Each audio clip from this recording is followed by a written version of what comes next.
नमो विष्णुपादाय कृष्णप्रेष्ठाय भूतले श्रीमते भक्तिवेदांत स्वामी इति नामिने। नमस्ते सारस्वतदेवे गौरवाणी प्रचारिणे निर्विशेष शून्यवादी पाश्चात्यदेशतारिणे।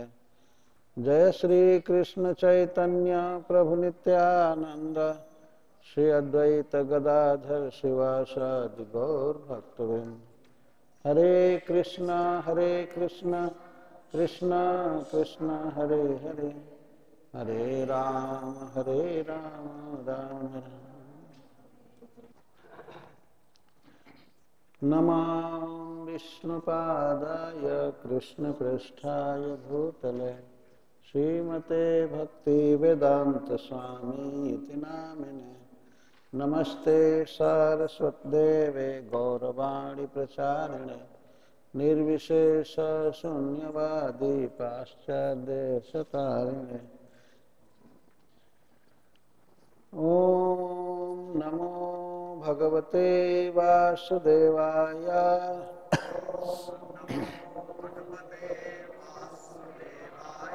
ओम नमो भगवते वासुदेवाय।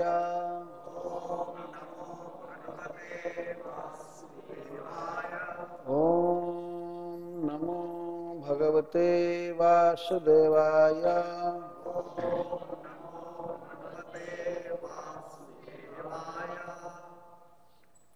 श्लोक 19।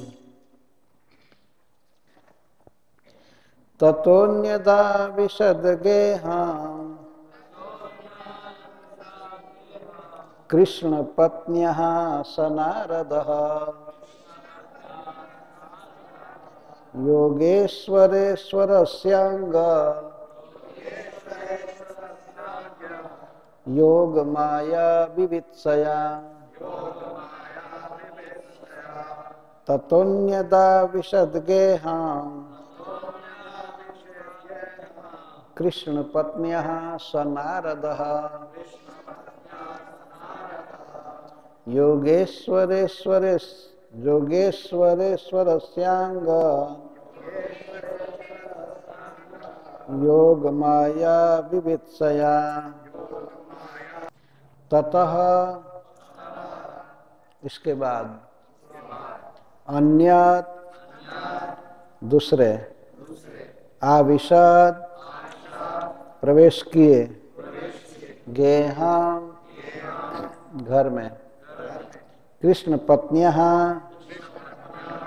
भगवान कृष्ण की पत्नी के सह वे नारदः श्री नारद जी योगेश्वरेश्वरस्य योगेश्वरों के भी ईश्वर भगवान के अंग हे प्रिय परीक्षित योग माया विवित्सया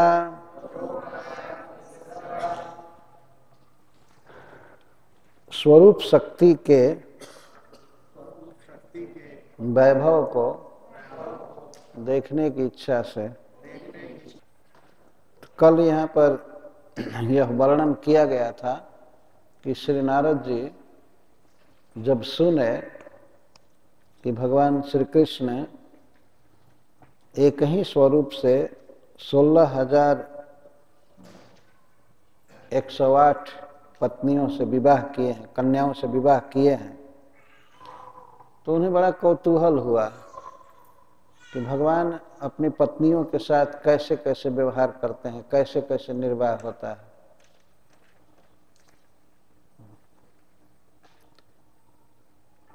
यहाँ तक कथा हुई थी और रुक्मिणी जी के भवन में जब वे प्रवेश किए तो भगवान ने उनका उठ करके स्वागत किया, उन्हें प्रणाम किया और आसन पर पलंग पर बैठाए।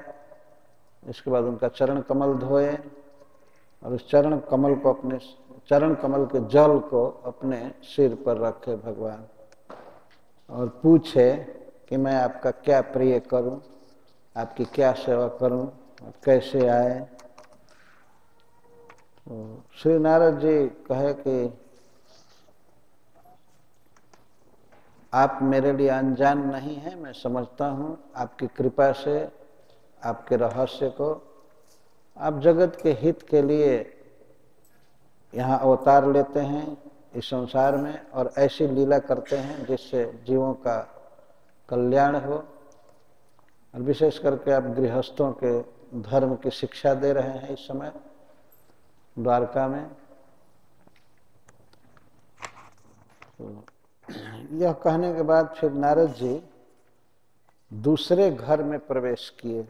ततः अन्यत गेहम आविशद, कृष्ण पत्नियां गेहम। तब वे भगवान की एक दूसरी पत्नी के घर में गए, चाहे वो सत्यभामा जी हो या नागजीति जो भी हो। तो एक दूसरी पत्नी के घर में नारद जी गए। योगेश्वरेश्वरस्य, योगेश्वरों के भी ईश्वर भगवान श्री कृष्ण के योग माया का वैभव देखने के लिए। योग माया विवित्सया, विवित्सा का अर्थ होता है देखने की इच्छा, जानने की इच्छा। श्री नारद जी भगवान के उस वैभव को देखना चाहते थे कि एक श्री कृष्ण अपने को किस प्रकार 16,000 रूप में एक्सपेंड किए हैं और प्रत्येक पत्नी के साथ कैसे रहते हैं, उसको देखना चाहते थे। इसलिए अन्यत गेहम, एक अन्य गेह में, कृष्ण पत्नी के अन्य गेह में प्रवेश किए।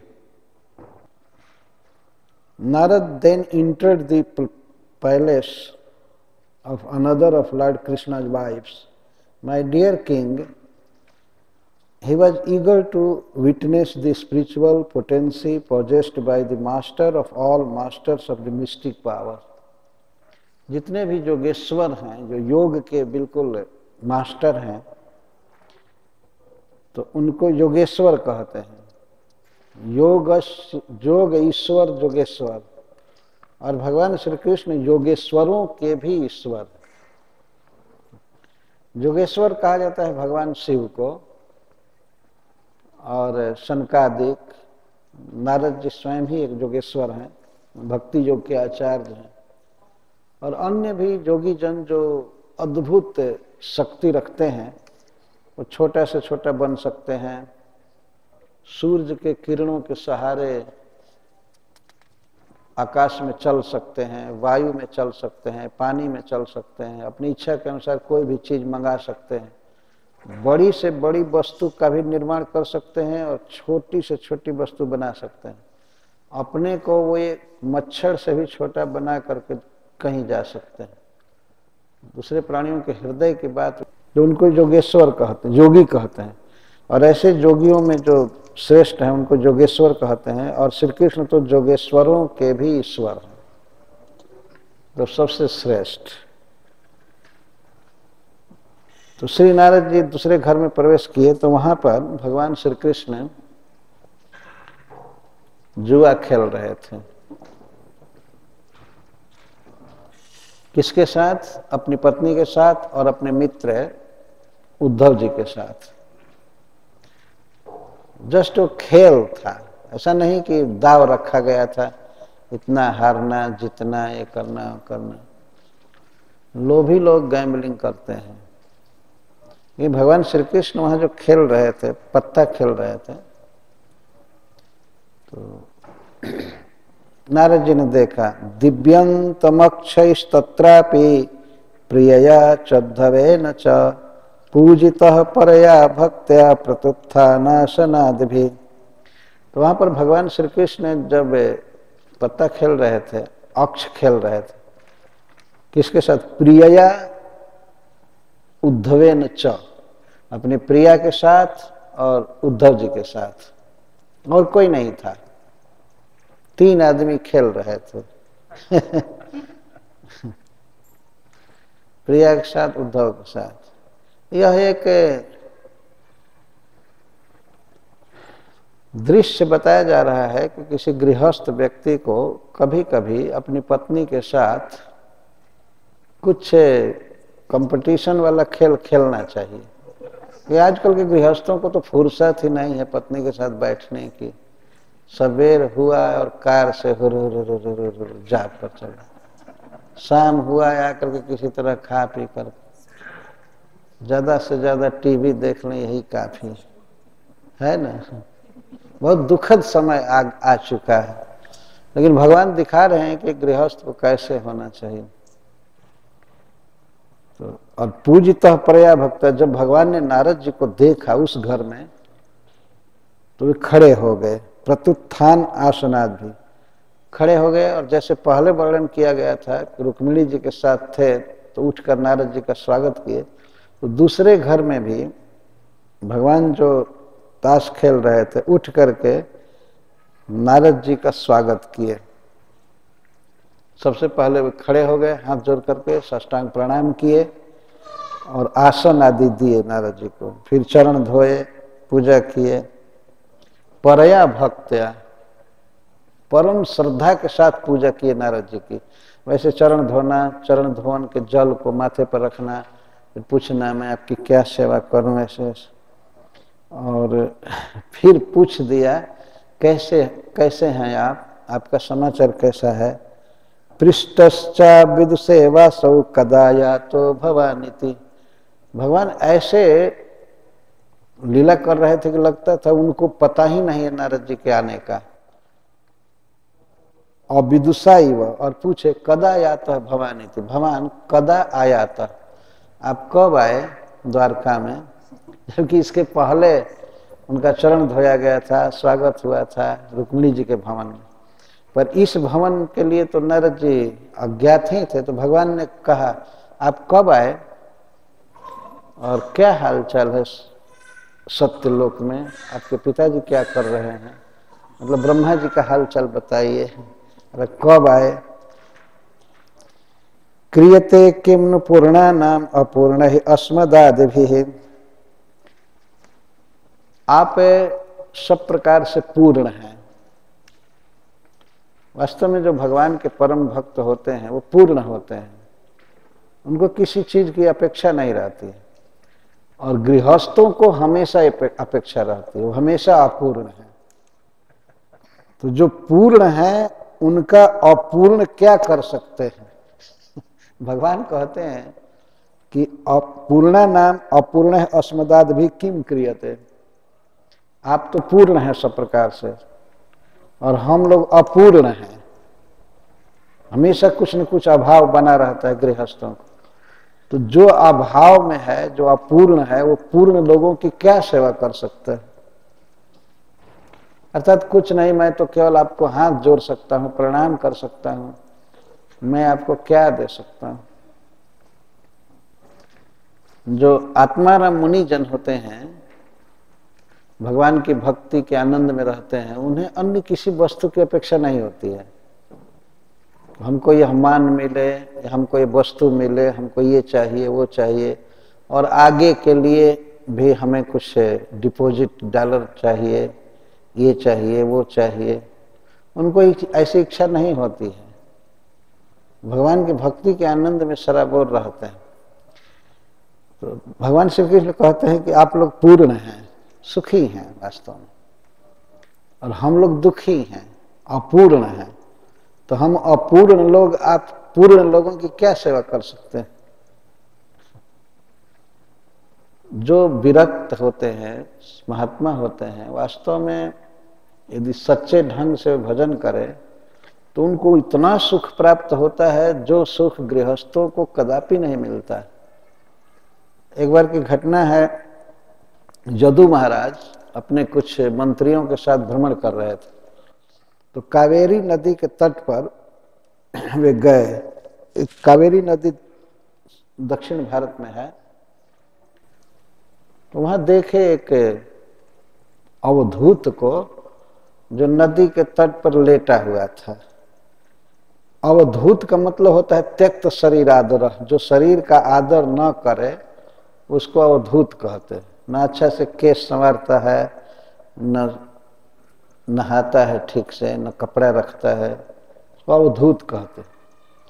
तो जो लोग भगवान की भक्ति में सराबोर रहते हैं तो उनको ध्यान नहीं रहता है शरीर का, शरीर सजाने का, कपड़ा पहनने का, ठीक से उनको ध्यान नहीं रहता, तो उनको अवधूत कहते हैं। ऐसा नहीं है कि जो शरीर का त्याग, शरीर का आदर न करे और कपड़ा अच्छा से न पहने, खाए अच्छा से नहीं, तो वो पहुंचा हुआ महात्मा है, ये बात नहीं है। पहुंचे हुए महात्मा की ये दशा हो जाती है, भगवान को जो रियलाइज कर चुका है।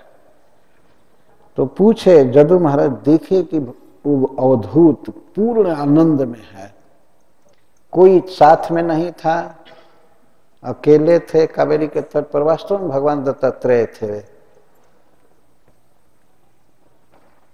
जदु महाराज देखे, कहते हैं कि ओहो, मैं एक राजा हूं, मेरे पास सब कुछ है, पत्नियां हैं, बच्चे हैं, मिनिस्टर हैं, धन भरा हुआ है, सब सारा सम्मान है, सब कुछ, खाने पीने का कहना ही नहीं, सवारियां इतनी हैं, रथ, हाथी, घोड़े, परंतु मैं दुखी हूं और आपके पास कुछ भी नहीं है, एक कौपीन तक नहीं है, लोटा नहीं है, कुछ नहीं है, न कोई स्वजन है, न कोई पत्नी है, न बच्चे हैं और न कोई मंत्री है, फिर भी आप इतना आनंद में क्यों हैं?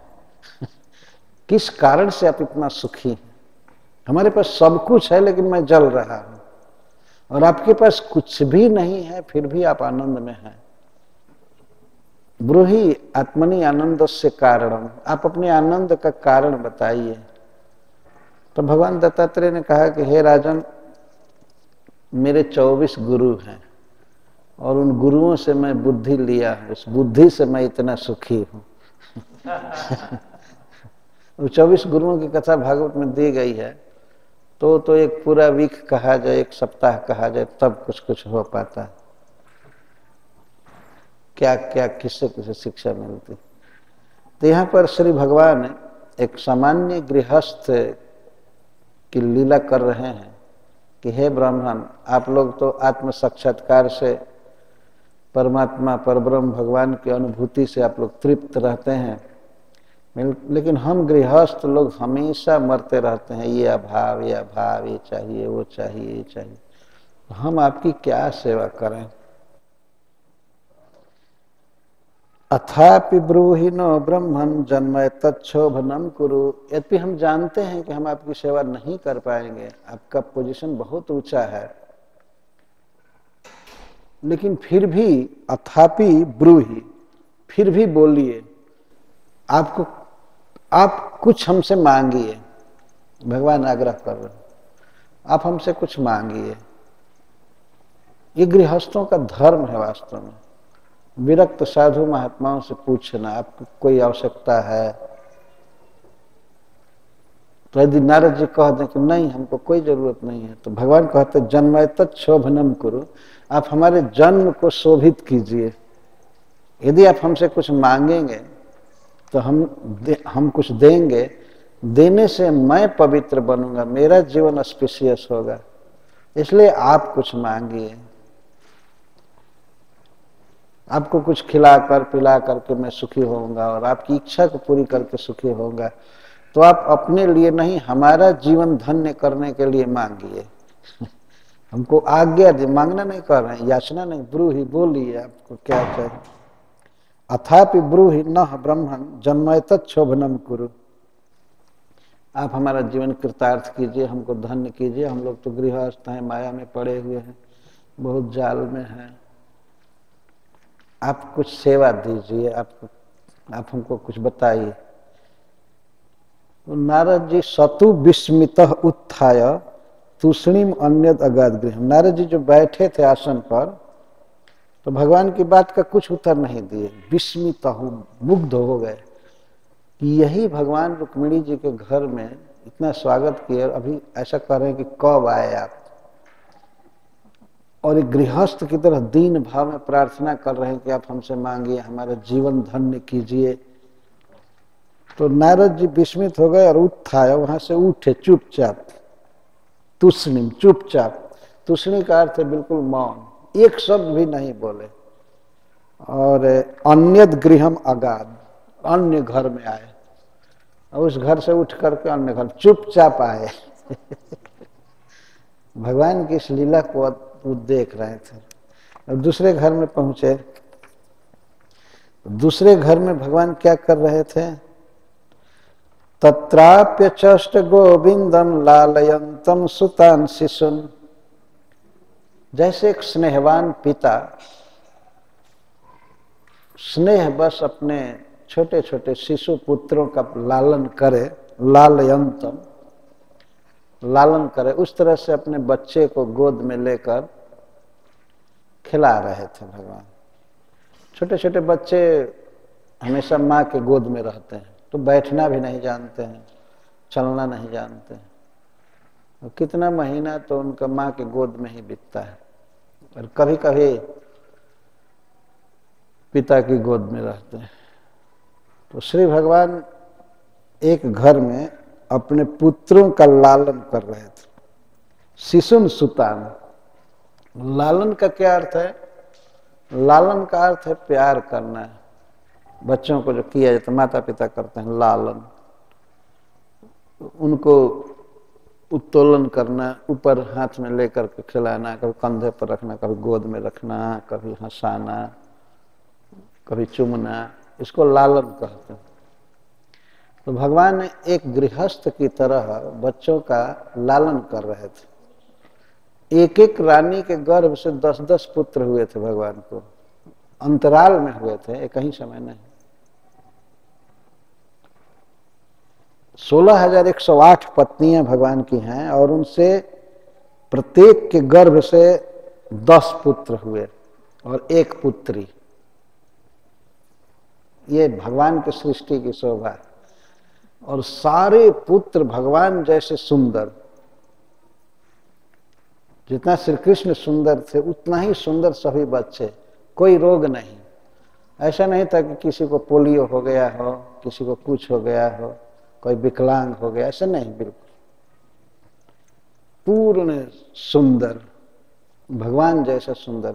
कोई कोई गोरे थे, कोई बच्चे गोरे थे अपने माँ के अनुसार थे, लेकिन सभी परम सुंदर थे।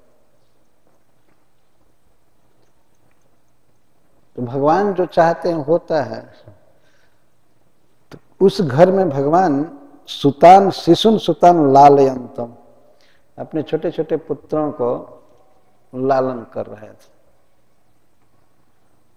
यहाँ शिशु शब्द से उसी स्त्री के लड़के बोधित होते हैं। कोई अभी अभी का जन्मा हुआ 2-4 महीने का होगा, और कोई 2 साल पहले का, कोई 4 साल पहले का, कोई बहुत अंतराल से उत्पन्न किए थे, तो वो भी छोटे बच्चे ही हैं। मान लीजिए अगर कोई 10 वर्ष का है, कोई 5 वर्ष का है, कोई 1 वर्ष का है, तो इस तरह से भगवान एक बिल्कुल गृहासक्त व्यक्ति की तरह, जो घर गृहस्थी में आसक्त है और दुनिया को भूल गया है, भगवान को भूल गया है, इस तरह से बच्चों का दुलार कर रहे थे, प्यार कर रहे थे।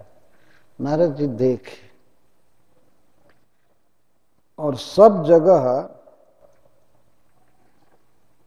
वे जाते थे, और भगवान उठ करके वैसे ही स्वागत करना, ये करना, वो करना। तब श्री नारद जी ने देखा कि तो हमेशा चरण धोते धोते ही बीत जाएगा, ये पूछो ये पूछो, तो वो देखे और धीरे से निकल गए उस घर से। ततो अन्यस्मिन गृहे अपश्यन् मज्जनाय कृतोद्यम। ततः अन्यस्मिन गृहे अपश्यत्, अन्य गृह में देखे, क्या देखे? मज्जनाय कृतोद्यम, मज्जन के लिए काम कर रहे। आप स्नान के लिए प्रिपेयर कर रहे थे अपने को, स्नान ऐसे करना।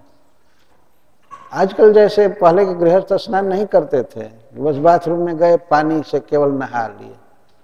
केवल लोग पानी से नहीं नहाते थे, कई तरह से नहाते थे।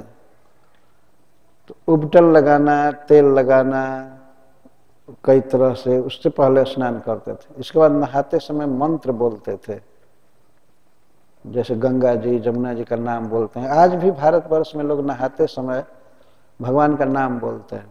वो जल उतना शुद्ध नहीं करता है जितना भगवान का नाम शुद्ध करता है। नहाते समय बोलते रहना चाहिए, हरे कृष्णा कृष्ण कृष्ण हरे हरे, हरे राम राम राम हरे। ऐसे शुद्धि होती है। इधर केवल साबुन लगा लेने से ही शुद्धि नहीं होती है। इसको कहते हैं स्नान की विधि। तेल लगाना, उपटन लगाना, कैसे कैसे। फिर तो स्नान के लिए तैयारी कर रहे थे। इसमें लिखा गया है, he saw Lord Krishna preparing to take his bath। तैयारी कर रहे, नारद जी सब देख रहे।